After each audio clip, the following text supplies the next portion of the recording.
A Mochi moment from Mark, who writes, I just want to thank you for making GLP-1s affordable. What would have been over $1,000 a month is just $99 a month with Mochi. Money shouldn't be a barrier to healthy weight. 3 months in, and I have smaller jeans and a bigger wallet. You're the best. Thanks, Mark. I'm Myra Ahmed, founder of Mochi Health. To find your Mochi moment, visit joinmochi.com. Mark is a Mochi member compensated for his story. On average, you'll have to wait 31 days to see an OBGYN. And if you're dealing with an infection or outbreak, you know you need care fast. That's where WISP comes in. Connect with a U.S. licensed provider online and pick up safe, effective treatment at your local pharmacy that same day. Plus, get birth control and more delivered in all 50 states. Take control with comprehensive sexual and reproductive care, all from your phone. WISP. That's hellowisp.com. The waiting room can wait.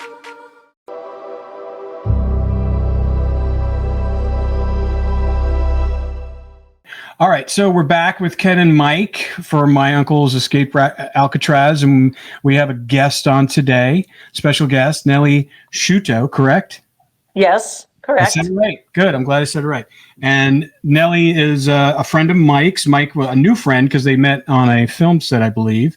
And so she's going to join us today and kind of, just started listening to the podcast, and she's got some unique experiences. She's an actress, and she's worked with some of in the Boston area, and and we talk about Whitey Bulger a lot. So we'll talk a little bit about that. But the breaking news that we have on the podcast is that Ken sent this to me today, and we've been talking about this on the podcast for a while now, and we've been talking about trying to get information from the U.S. government on Clarence and John and Frank Morris about the escape, and also because Ken sent the both. Did you send it to both administrations, both Biden and Trump, or did you wait until Trump was in before you sent the book? I can't remember. No, I didn't send the Biden administration a book, but I did write the president. I did write the attorney general at that time, and I believe the head of the FBI at that time. Got it. So, anyway, those guys didn't get back to you. No. But this administration did. Yes. I was very excited to see this formal, and I'll post this. I'll see this in the podcast. I'll post it in the podcast. And it's an official email. It would come by email? It is. Okay, so an official email from the White House. And it's dated. Wow. It's dated today, August 27th, 2025. And it says, thank you for taking the time to write and share your story with President Donald J. Trump. After careful review, we have provided the appropriate federal government agency with a copy of your letter for possible assistance or further action. Wow. Yeah. Wow. That was huge. So you kept on knocking on that door, that big White House door, and somebody finally opened it. Yes. And so that's really friggin' exciting and honestly groundbreaking based upon everything that we've been talking about. Because Nellie, I don't know if you heard it on any of the podcasts, but Ken, tell them what your overall goal is with this, trying to get them to open up the case files, the unredacted, and also what you really want to see happen. Well, first of all, I would love to see my two uncles. I'm not sure they would give them a pardon. I mean, I would love a pardon. Mm-hmm. I would definitely go for a time served or a commuted sentence. My mom, who is the only living sibling left out of 14 children, would love to see her brothers pardoned or either, time served. I mean, after 60 something years, I believe we could probably say, let's do a time served. And with that, I would love to see the case closed. I would love to see the rest of the FBI files unredacted. And I would love to see all of the items that the FBI still has in their possession today that belong to the families. All of the letters that the family wrote to John and Clarence when they were in Lewisburg, when they were in Leavenworth, and then ultimately in Alcatraz. And then all of the family photographs that were inside of those letters. And like I said, I was in one of those photographs. You know, if they would just return all of that information back to us, pardon them, commuted sentence, unredacted FBI files, that I would be over the moon. Well, it sounds like it's cooking in the oven right now. Yeah, I hope so. So it's I've been trying for quite a while. Yeah, really long. And you weren't even sure if your messages were getting through. You know, believe it or not, when I was a teenager, I wrote Ronald Reagan, and he actually responded to me. Oh, I don't remember what I did with the letter, but I did write him when in an early part of the administration asking for a pardon. And I remember them writing me back. I remember I was still, you know, at that time I was still just about to leave the house, living with my mom and dad. I remember my mom saying how cool it was. He wrote back, but I wish I had kept that letter now. But now that the Trump administration is actually going to look at it, and I have reached out also to my governor, Ron DeSantis, who is supposed to be getting back to me soon, which hopefully maybe I'll have something else to share with everyone in the near future. But yeah, so hopefully maybe this is going to put this case definitely to bed for sure. Yeah, well, it couldn't have come at a better time with everything that's going on, what we're doing. You know, Mike, what do you think about it when you first saw it?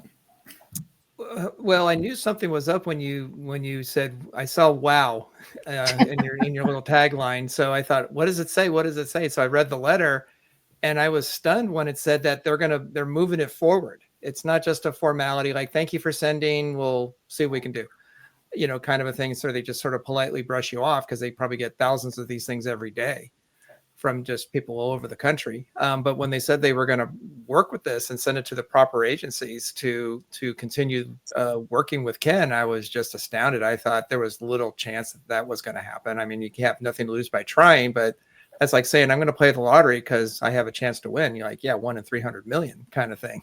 Yeah. And I thought it was the same kind of odds, just terrible odds, but wow, you beat the odds. It's insane odds. Yeah. It's insane odds. I mean, you just can't.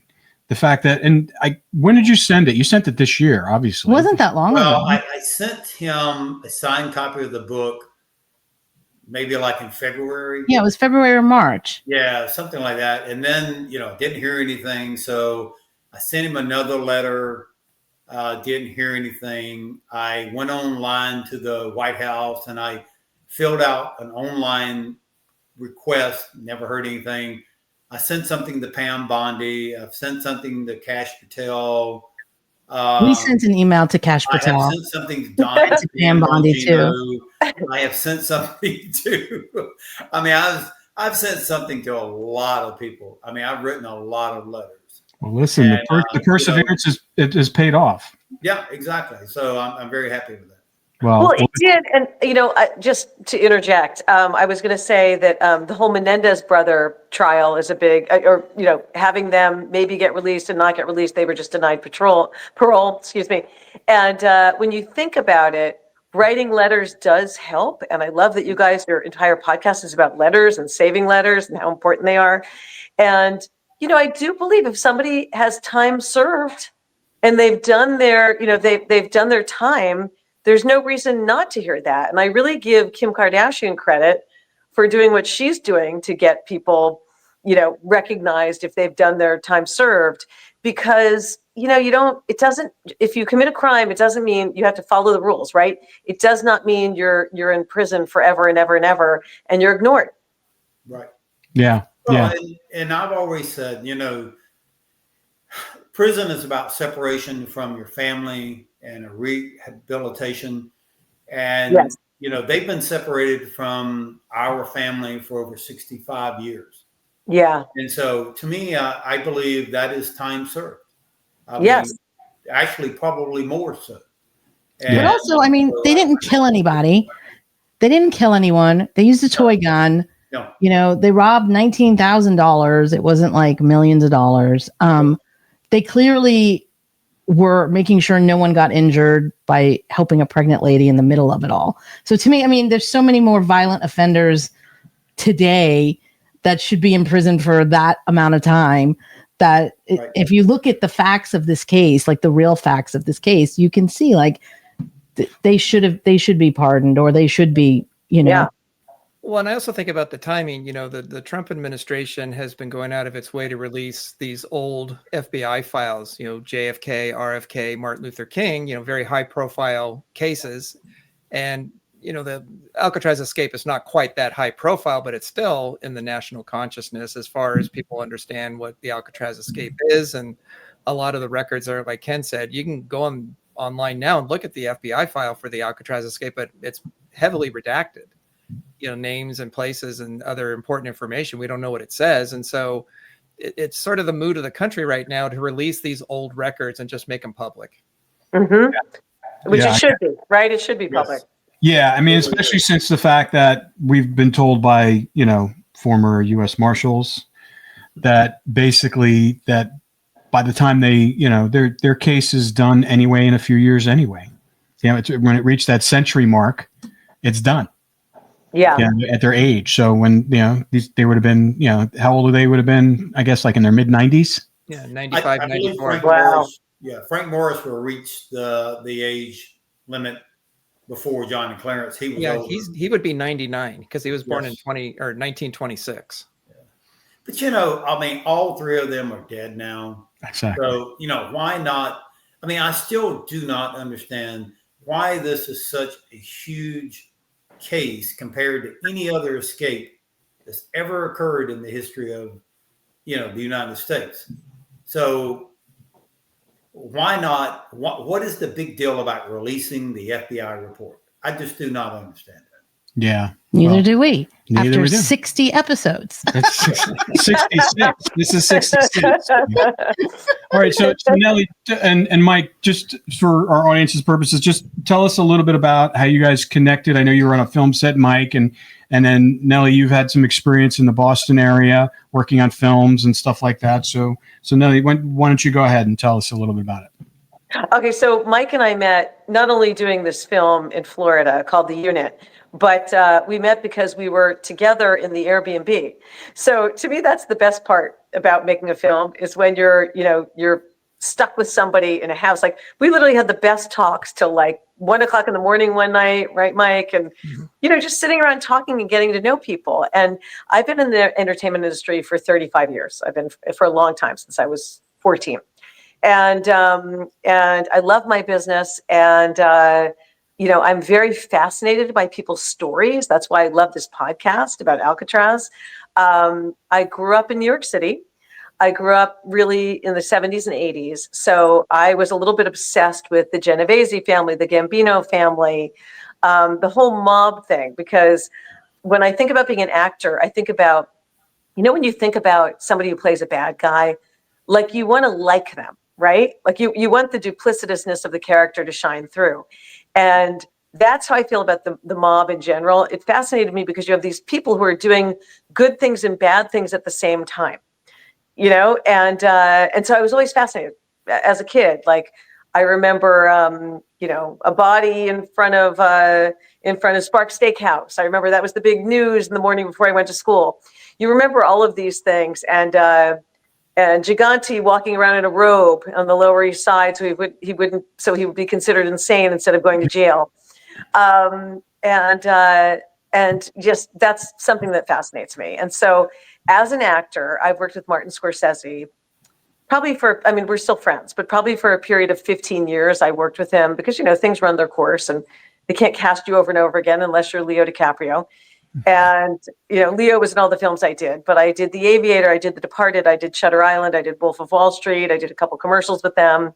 And the interesting thing about being on Shutter Island was I had worked with some of the same people on The Departed a couple of years beforehand. And so on Shutter Island, I knew I was going to be there for like 6 to 8 months because they didn't drop me. And when people don't drop you, what it means is you're working every single day. So you're not allowed to leave. You're there, you're hired, you're paid every day. You're not supposed to leave set. So I initially got all the drivers because, when you're a big actor, you have one driver, right? One special driver. When you're me, you have whatever driver is available. So I knew the whole team. I met the whole team, and I gave them all Starbucks cards. And as I was leaving a costume fitting one day before we started shooting, one of the guys said to me, Nellie, you shouldn't be so friendly with these guys. They're all fresh out of prison, and they all work for Whitey Bulger. They're hiding him in New Hampshire, because that's where everybody thought he was, right? They're hiding him in New Hampshire. And I was like, what do I care? What do I care? They're just guys who are driving me. They've gotten out of prison, and they're trying to make an earnest living. So I became friends with each and every one of them, but predominantly this guy, Johnny. And Johnny had 3 kids. And he and I connected on that because I was missing my family. I had a 5-year-old at the time back in Los Angeles. I'm in Boston. He's back home with my husband. They were flying my son in with the nanny occasionally, but it just wasn't the same thing. Like I wanted to go home whenever I could. And there were times when, even though I wasn't dropped from the schedule, I didn't work for like 4 days. So Johnny got canned at one point from driving Martin Scorsese because he drove too fast in the ice. And so he was the last person on set every night, and he would give me my call sheet. He would text it to me or drop it off at my hotel for me so that I knew if I was on the schedule. And I would fly to Los Angeles when I knew I had like 4 days off. I would sneak. I was not supposed to. So I'd fly myself back home to see my family. And we were always in constant contact. And one time I was in LA, and he didn't answer my text. And he always answered my text. And I was like, well, that's weird. Is he mad at me? Did I do something wrong? Am I bugging him too much? I didn't hear from him, and I thought, you know what? I better fly back to Boston. So I flew back to Boston, and I was picked up the next morning at 5 a.m. to go to set. And it wasn't Johnny who picked me up. It was Kevin, who was the head of the Teamsters on the set. And very skittish guy, always looking over his shoulder. I mean, to be honest, you could tell he had been in prison. And I said, oh, Kevin, I was expecting Johnny. And he said, you didn't hear? And I said, no. And he goes, he's dead. And I was stunned. And I said, well, how did it happen? And he goes, well, here's what happened. What happened was they found his wallet and his keys on the dashboard in the front of his car, and his body hanging from a tree, about 200 yards away from there. And I said, well, that doesn't mean, and he said, they're saying it's a suicide. And I said, well, that doesn't mean it's a suicide. We don't know that. And he said, I totally agree. And the minute I heard that, I had just gotten per diem like $1,500. And I said, Kevin, who never really trusted me, to be honest, ironically, I said, Kevin, would you please give this to Johnny's wife for the family, 3 young children? And he said, absolutely. And he goes, would you like to come to the wake tonight? And I said, sure, I'd love to go to the wake. So I had to work that day. I worked through the day. I asked a couple questions. Martin Scorsese was my mentor. I brought it up to Marty, and he was like, do not talk about that with me. Do not talk about it. Like he never got mad, but he literally was like, don't ever bring that up again. And I said, okay, no problem, which is even weirder, right? So I finished work that night, and I go to the O'Neill Funeral Home on the southeast side of Boston. And I remember somebody said to me, you should actually have a car wait for you. That's not a really safe neighborhood. So I had a car wait for me outside, and I walked up the steps, and it was, the kind of thing where you had like drunken Irish guys on the stairs drinking beer. It's not a very formal atmosphere, right? So I walk in and I look around the room, and I realized, I saw this guy, Tom Duffy, who was the official cop who worked with us as like an expert on the set of The Departed. I saw him, and I was like, oh, that's Tom Duffy. And Tom Duffy had been accused of being involved with the mob, but somehow he played it off and he got away with it. And I realized, I was like, well, that's really interesting. He's talking to some mobsters. Because I've read everything, Black Mass. All the prep I had to do for these roles, they said, read this book. We had experts on set. They told you all the facts. And I started to realize, damn, I'm at a mobster funeral. So I walked up to the widow to say, my condolences. And I'm Catholic, they're Catholic. So, the casket was open. So I knelt down to say my prayers in front of him, and I'm literally praying over him, and I look at his body, and he was bludgeoned to death. Like I'm telling you, I looked at his body, and there was no way to cover all the bruises on his face, on his arms, on his body. There was no way. You could literally see everywhere his neck that he had been somehow bludgeoned. So that was confirmation for me. Not that I'm an expert, but I was like, clearly he did not kill himself. This is very unusual. And the hair on the back of my neck rose up, and I thought, I've got to get out of this place. And I said my goodbyes. I left, and I really, like I said, I looked around the room and I recognized everybody from the set of The Departed, people from Shutter Island, and I thought, this is just so odd. Why are they all together? And by the way, I had mentioned it to Martin Scorsese, and he said, I'm not going to that wake, and please don't mention it again. So I go out and I get in my car and I drive back home to the hotel, to the Ritz-Carlton Boston. And the first thing I did was I called my dad, and I said, Dad, I'm kind of wigged out. And I told him the story, and he goes, well, sounds to me like he was whacked. And I said, that kind of occurred to me too. I don't know what to do about it. And he said, here's what you do in the morning. Make sure you get the obituary. Pick up the obituary so you can see and read it and send it to me. So I got the obituary the next morning, and it literally said, Johnny Buckets Burkett, it was Buckets being his nickname, beloved nephew of Whitey Bulger. And that's when I knew, honestly, that he was whacked. It was just so obvious that, it was all these people involved in all the wrong things. And, Whitey Bulger was, a scary guy in some ways, So anyway, that's sort of my story about what happened on the Shutter Island. He in most ways, he was a scary guy. Yes. I mean, he was a legend in Southie, with him and his gang. I had a similar, I didn't have to go to a funeral or anything, but I spent a lot of time with a lot of those guys that were part of his group and in South Boston, and they come off really kind of likable, really likable until you write someone's name wrong on a sandwich, and then they start beating the shit out of each other. Yeah. That actually happened. What? Yeah. No, we were shooting there, and we were using Whitey's, former guys and stuff like that. And we were doing kind of like a mockumentary, and that's just one of the things. But one of the guys that used to roll with him, he was a big guy. He was a young, he was like, he was a boxer and stuff like that. But he was a little punch drunk a little bit. And so we were breaking for lunch, and the PA actually wrote his name on the sandwich. But when he gave it to him, he said his name was Jimmy. And he goes, yeah, Jimmy, that's yours. Jimmy, it says right there. And Jimmy thought he was making fun of him. So he got into his face. It's like a young kid. And this guy was big, and slammed basically took the sandwich, something out of it, and smashed it into his face, almost like a punch.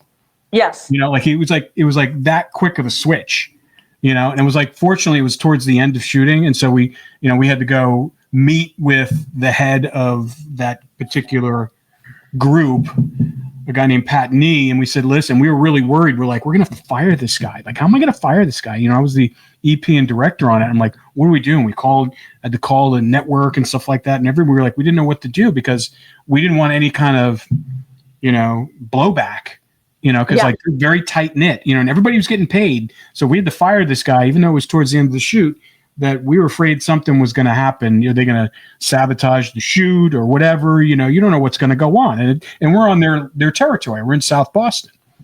Yeah. And we've been talking and hanging out with these guys for 4 months, and they're telling us all these stories. Pat was telling me crazy stories of where people were and different places in the beach and in the water, and he was a contemporary of Whitey. He was part of his group, and then they had a falling out, and he ended up testifying against him later on. But it's a scary. They can be very scary. And then one of their big guys, their henchmen, the first day on set, this guy was huge. He was built like a refrigerator, and we ended up becoming very good friends after. But like, I went to go fix his mic on his shirt, and he literally grabbed me by the neck and lifted me off the ground. He goes, "Don't touch me," and I had to go like this, like, and this guy's like 6'5". And huge. Yeah. And dangling me off the ground, like, whoa. I go, I'm just trying to fix your mic. He goes, you don't touch me. Nobody touches me. Don't touch me. I'm like, all right. So, yeah. So it's like that element there that people don't, it's kind of disguised with joking around. They're always joking around and they're trying to be the nice guy and stuff. But within a second, these guys can, and we were having problems. I was having problems after the shoot. And I was telling those guys about it, and I was back in LA, and they go, Rob, you buy my plane ticket, I'll take care of it. And I'm like, no, you can take care of anything. I go, I'm just venting here. And he goes, well, it sounds like you got a problem. I can take care of it if you want. I'm like, no. You're like, no, don't take care of it. Not necessary. But yeah, I can definitely see how that That's almost like one time I was telling Whitey in a letter about this individual that I was having a problem with, and he made the comment. He said, "You better be glad I'm not out, because I would go take care of him for you." Yeah. Like, that's okay. Yeah, you're like, it's okay. I don't want that. Yeah, no, it's the law of the land there. It's the Hammurabi Code. Well, I think it's so interesting that I was hearing from everybody that Whitey was in New Hampshire, and these were all his New Hampshire guys, watching out for him. And it's so fascinating to me that he was really in Santa Monica. Mm-hmm. Just walking around. They knew where he was. They knew exactly where he was. I agree.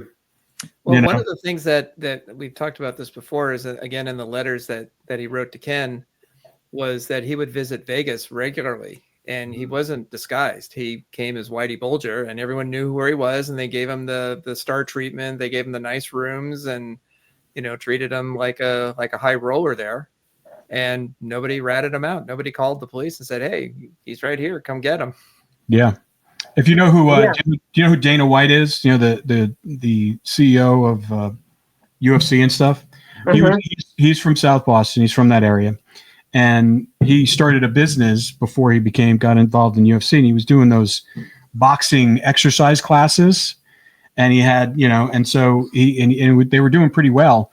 And then, when the mob found out that he was the Whitey mob, found out he was doing really well. They came for their taste. Their cut, yeah. Yeah, their cut. And he was a young guy, and he was in his 20s. He's like, I don't know what to do. So he's like, you don't get our cut. He goes, there's going to be problems. So he literally that next day got on a plane and moved to Vegas. His mother was living there. His father was in Boston. He moved to Vegas and then became like a boxing manager. He managed a couple boxers, and that's how he got into UFC and all that kind of stuff. But I remember because I worked early on with the UFC with him, and when he told me that story, I'm like, crazy. It's a crazy story. But yeah, I mean, you don't mess with those guys. No, the movie Goodfellas to me is just such a classic, because Joe Pesci really embodies that spirit of the duplicitousness. Like he's he's so funny, and then he wants to kill you. Yep. Yeah, it's crazy. But it's written so well, it's played so well, that was improvised, actually, that scene, apparently. Yep. And then but getting back to like gangsters and Whitey and stuff, I heard something today, and I was watching one of those TikToks where they're talking about gangsters, and they were talking about the Jewish mob, and they were talking about Mickey Cohen. They were talking about, all the Jewish mobsters, how they, went out west and kind of took over there. And one of the things they were talking about, because we, I don't know how deep you are in the podcast, but Ken and Mike have discovered links, obviously to Mickey Cohen, famous gangster, notorious, that connects his uncles, who, they were all in the Alcatraz together, and they knew them beforehand, and how he helped them escape. But one of the things that, then when they did escape, everyone was confused how the FBI reacted to it. And, at the time, J. Edgar Hoover was still the head of the FBI.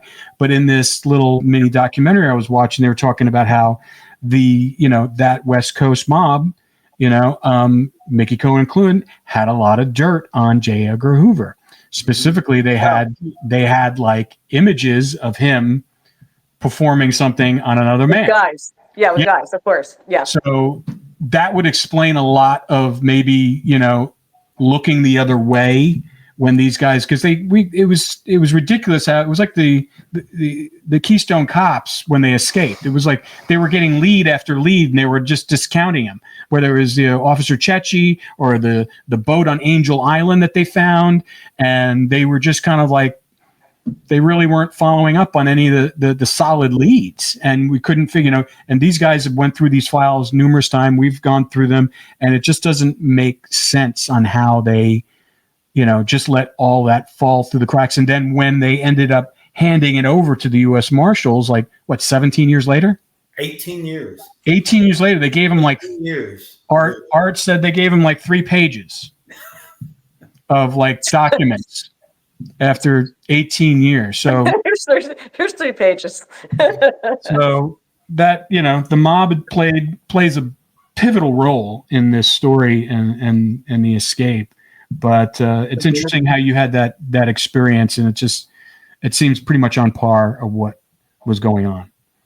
Well, I wanted to tell you a little aside. My grandfather, so I'm Italian and Irish, so all the mobsters. And my grandfather came over from Italy, and he actually worked for Meyer Lansky. Speaking of Jewish mobsters, during Prohibition, they were in Jersey, and they would make liquor in the sewage system.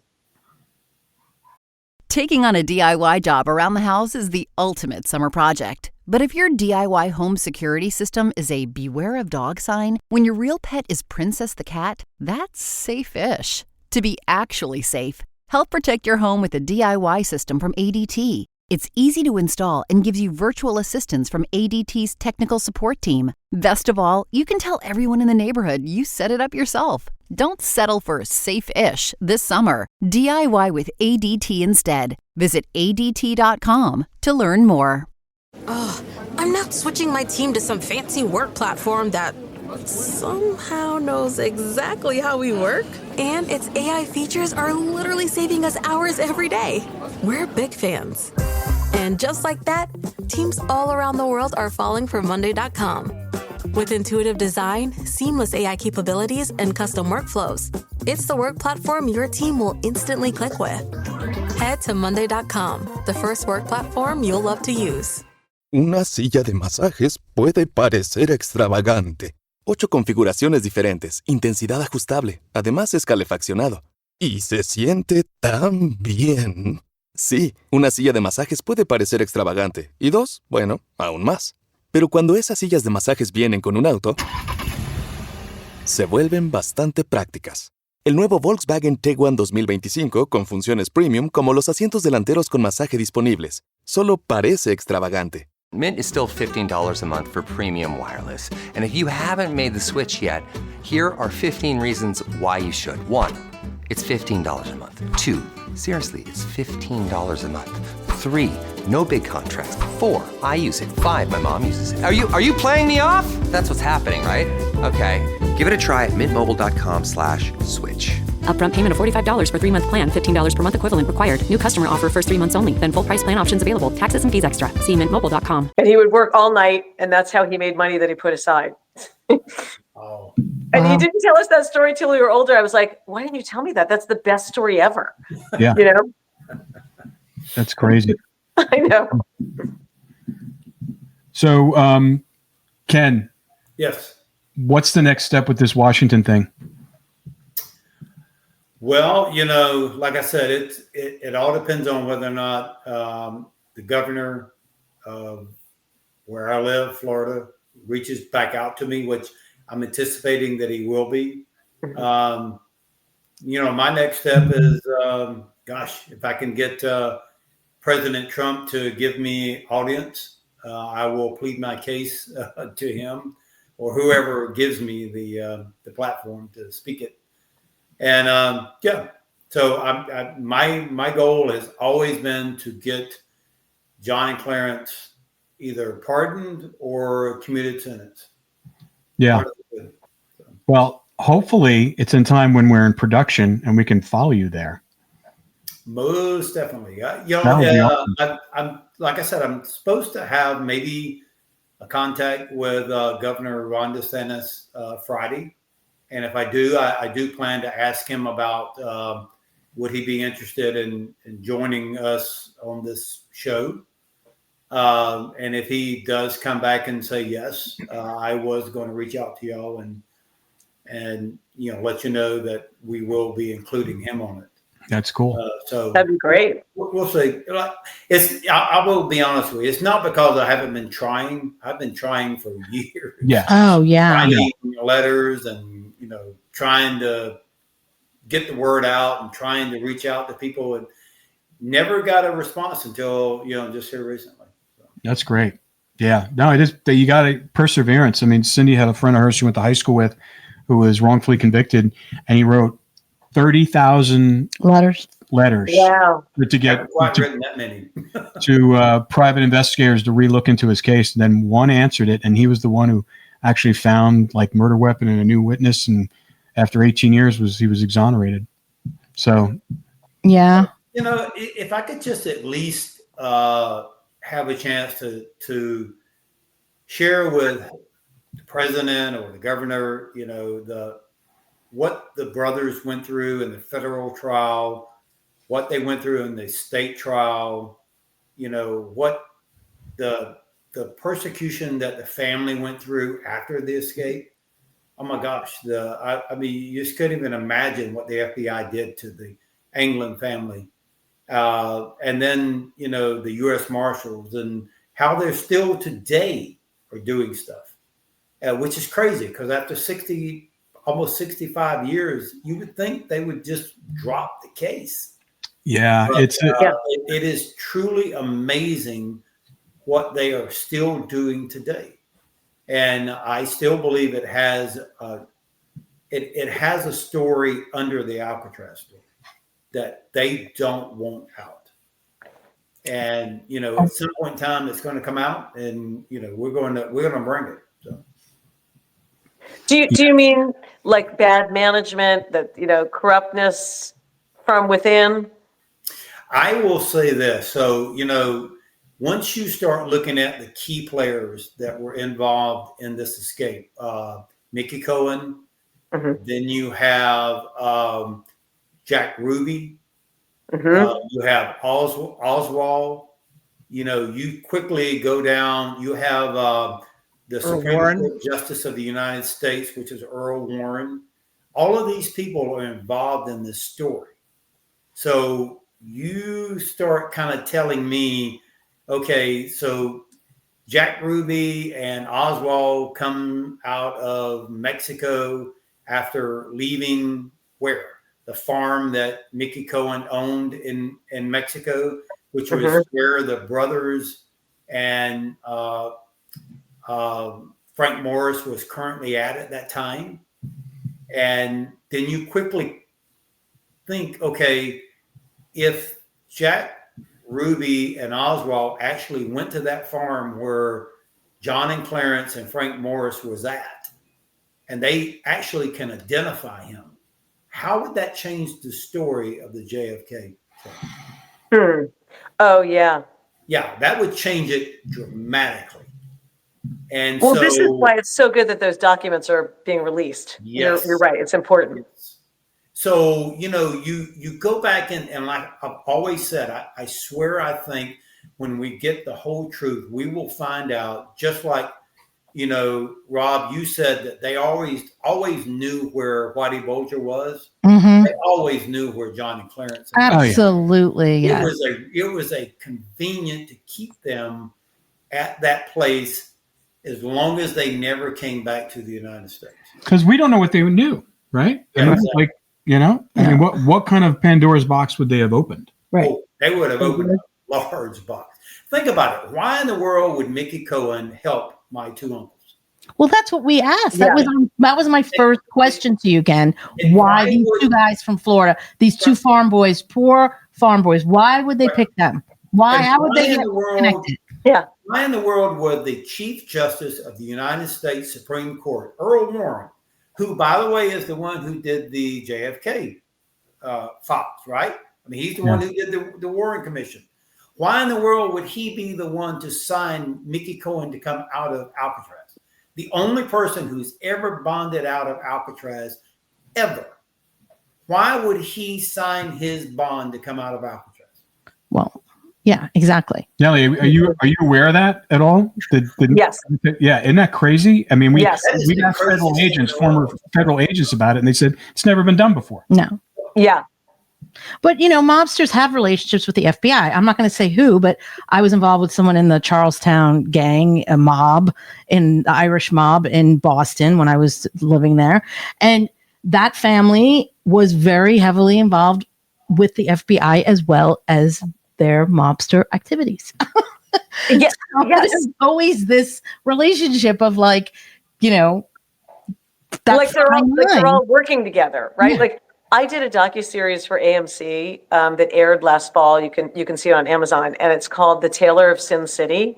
And I bought this man's life rights 8 years ago. This is related, just so you know. I bought his life rights 8 years ago. It took me that long to make anything happen.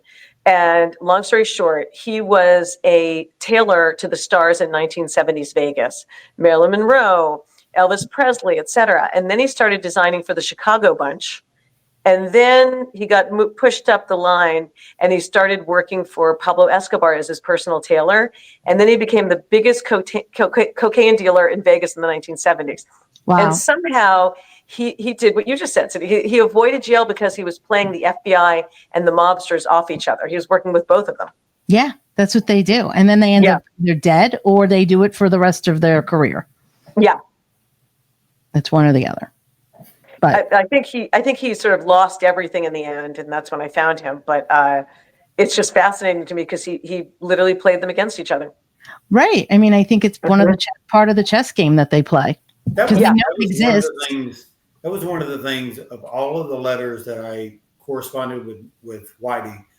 I got the impression, over the years that I could communicate with him, was that these mobsters had this code of conduct between criminals. And one of the biggest things that Whitey always stressed to me was that he hated a rat. He hated someone who would rat somebody else. I mean, he would just some of the words he said was amazing, but he kept going back in and expressing how that he was not a rat, even though they painted him out to be one. That he was somehow working with the FBI. He said the FBI, he had the FBI on his coattail. Yeah. He was using them, not the other way around. And, but the FBI during the trial made it look like, oh yeah, you were our informant, and you ratted out some of these other family members of other, mobsters. And that's one of the reasons why he was killed in prison. Because it was a payback. They thought other mobsters thought he had ratted them out, and that was the last thing he ever wanted. Yeah, to go down as a rat. Yeah. Well, getting back to Nellie with The Departed, that was the whole movie was about that. The last scene in that movie is about. They see that exactly. Walking on the edge of the window. I mean, I just think it's an open secret. Everybody knows that. Like the mob, if you're in the mob, you're also dealing with the feds. I mean, it's just they cross paths. Yeah. Yes. And like we talked about before, his brother, who's still alive, was a politician. Yes. Yeah. So that they were probably helping each other out. I mean, I know the politician who became the chancellor of UMass. I thought that was fascinating. Like tried to stay out of trouble, but he obviously he knew more than he should, because eventually he was let go from his chancellorship at UMass. Yeah, and he said in a 60 Minutes interview, he goes, "If my brother needed my help, I would help him. I love my brother." Exactly. So it's like you had two sides of the coin there. But even in Sicily, like my dad's from Sicily, like the people I met there when I went back, as an adult, they're cop over here and mobster over here having dinner. Yes, exactly. So They're just doing business. They're doing business. They're doing business. So to me, like this whole thing with Mickey Cohen makes sense. The tentacles reach very far to the highest levels of government, but Mickey Cohen was very powerful. Yeah, and he had undoubtedly him and Whitey Bulger were friends. So that's something that Whitey shared in one of his letters. He was good friends with Mickey Cohen. I have a question about the letters because I haven't read them. Personally, I've heard you guys talk about them on the podcast and stuff. Tell me what side of his personality comes out in the letters. Like, was he a gentle guy? I mean, I'm just curious about his writing style. I got the impression that I kept him at a distance. I never gave him my personal address. I used the P.O. box. Okay. The very first couple of letters, he was kind of standoffish from me. But as I started sharing stories about John and Clarence, and he really became. I felt like he opened up to me. He even told me, he said, start calling me Jim. All of my friends call me Jim. He really started kind of sharing things with me that I felt like if he was out, I'm not sure how good of a friends we would have been, but I could actually see us being friends. Yeah. Of course, I wouldn't do some of the things that he did. They're very charismatic. These guys from South Boston. I mean, like I said, they are. You really. It takes a minute because you're like, wait a minute. I became very close with these guys. We were eating. Even if we weren't shooting, we were hanging out, and we would go out, and then you just forget that they have this past. Yes. That they or present. Yeah, or present. Yeah, exactly. So I would say he was very dedicated too. If he gave a promise to someone, he would go to his grave before he would break that promise. Even, and I told the story before. He told me about how he got to Alcatraz. A lot of people think, oh, he went to Alcatraz because he was a bad person. And it wasn't. He went to Alcatraz because he refused to turn in a guard who was helping him in an escape attempt in Atlanta. And I'm like, you really think about that. He refused to turn in the guy that most prisoners hate. And because he was so dedicated to his word, he decided, you know what, I'll go to Alcatraz before I ever tell you this guard's name. And he never would tell me the guard's name either. He was that dedicated even up until that point. He would never tell you who it was. Well, there is this loyalty between them. I mean, the Sicilian Pact is like, you don't mess with that. Yeah. If you don't, they have this, and the Irish too. It's not, I mean, it's just across the board. If they promise or their loyalty, I think that's their word. I wonder also if that, he got some preferential treatment in Alcatraz from some of the guards, because I'm sure they knew why he was there. Everybody knows why anybody that comes into a prison. Yes. I'd like to ask Nellie a question. So you were sharing earlier about the times that the chauffeurs, the drivers on the sets were basically Whitey associates of one kind or another, or mob associates. I'm curious, did they share any stories about Whitey with you about, their former boss at all, or any kind of old stories of things that they did when you were just driving with them? No, they would not share those stories, but they made it clear that he was a nice guy. That's all. And that they were, because I spent so much time with them, and they knew I was not going to say anything, just that, he was a good guy, and that's why he was hiding out. And that's it. That's all I got. And did they're not going to tell me too much, right? Ken's And laugh. then when you were in Boston, beyond the funeral parlor, did you go to any of those other places that they, were there hangout spots, or did they Well, ever I was do I was anything about with to them say, I was like, socially? we're all talking about Boston and South End of Boston, and my favorite place to go is because my son's in college in Boston now. Is I love to go to the Fox and the Knife, which is the old triple O bar. Yeah. That's now like a very farm to table. It cracks me up because it's a Yeah. farm to table It's changed restaurant. quite a bit. Oh yeah. Like they would But say that to all was the his- guys, the old his neighborhood, old- oh, look at all the yuppies are here now. Yeah. Exactly. It's just funny because it's so elegant, but all I can think of as I walk down the stairs to go to the bathroom is, oh, this was where he hung out. His office was down here. What went down here? Mhm. Yeah. Yeah. And it's So so we all need to small, have a too. dinner there. We It's all so need to have a dinner at the Fox and the Knife. People understand how small Southie is. It's like, it's very tiny. Oh, when I went to Emerson, it was like you couldn't go down. I mean, this was in the late 90s. You couldn't go down there. You just couldn't go, it was not what it was when we were there. Yeah, it was nicer later, but it's changed so much. And my son is at Emerson, so that's Oh, is he? interesting. Oh, Yeah, he great. is. I got my master's at Emerson. Nice. Yeah. So, and I love it. He's gone. He's there now because he runs cross country and track. So he's there, and I'm going this weekend to move him into an apartment. Oh, it's great. It's great school. Yeah. I love Emerson. I do, and I love the location. It's great. And the funny part is, my son, when he visited me when I was on set on Shutter Island, we stayed at the Ritz-Carlton, which is right behind it. Yeah, which is right behind it. And I'm like, in the you were common, here when you were 5, and look at you now. Yeah. Awesome.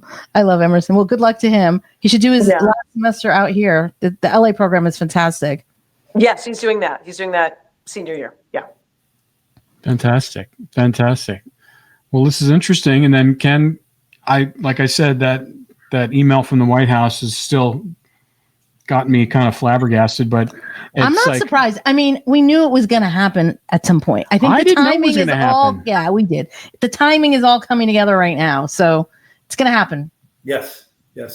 And like I said, hopefully maybe Friday I'll have even better news to share. Yeah. With Governor DeSantis. Yeah. That's really exciting. It is very exciting. Mm-hmm. Very good. Ken has persevered. He will. Oh, both of them. Ken and Mike. They've been like rolling through this thing now. Well, I can't take credit for this one. This is all on Ken. He did it. It's momentum. Well, the both of you have really done an amazing job on this whole book and everything that you guys have done. So I think to me, the start of the momentum happened is when we did the podcast from Alcatraz. I think so too. Right after that, things started to cook. Yeah. I agree. It's been, because everything started happening. I was shocked that we even got the book on Alcatraz. So exactly, I think that's kudos to Mike for pushing that. Exactly, that's amazing. Well, Nellie, have you ever been to Alcatraz? Nellie? Yes, I have. What I was going to say was one of the things I'm mindful of is when we were in Florida when we were doing the shoot, and we had the kind of this ground zero for the shoot was the Airbnb that was kind of our meeting place, and yes, we had an extra room, so she stayed there and just chatting into the night. And when we started, we just sort of stumbled onto this conversation. We didn't plan for it. It was just we were just kind of sharing our stories and our background, and Alcatraz came up, and of course we just immediately just latched onto it because you said it at the beginning how you just the kind of the mob culture, the mob lifestyle, and the stories, and especially East Coast is more of a mob. Northeast than it is West Coast. That's more LA area than it is in the Bay Area where I am. Right. And just the immediate connection to Alcatraz, and just like hearing the stories that I didn't share everything, but just some of the stories that I shared that you just really connected with, and hearing the Whitey Bulger and Mickey Cohen connection to the story that a lot of people don't know. Mm-hmm. They know the Clint Eastwood movie. They know, that these guys meet up in prison. They just hatch a plan to escape, and it's just kind of on them, and they make it happen. Whereas they had a lot of help and a lot of resources. And also, we haven't even talked about Bumpy Johnson, another monster from the New York area who was part of the There's so much. It just makes no sense. It's like it was like the harmonic convergence of like all the big mob figures in that one prison. Well, you had three major players, three mobster kings, so to speak. It's crazy. that were, in the same location at the same time. Yeah.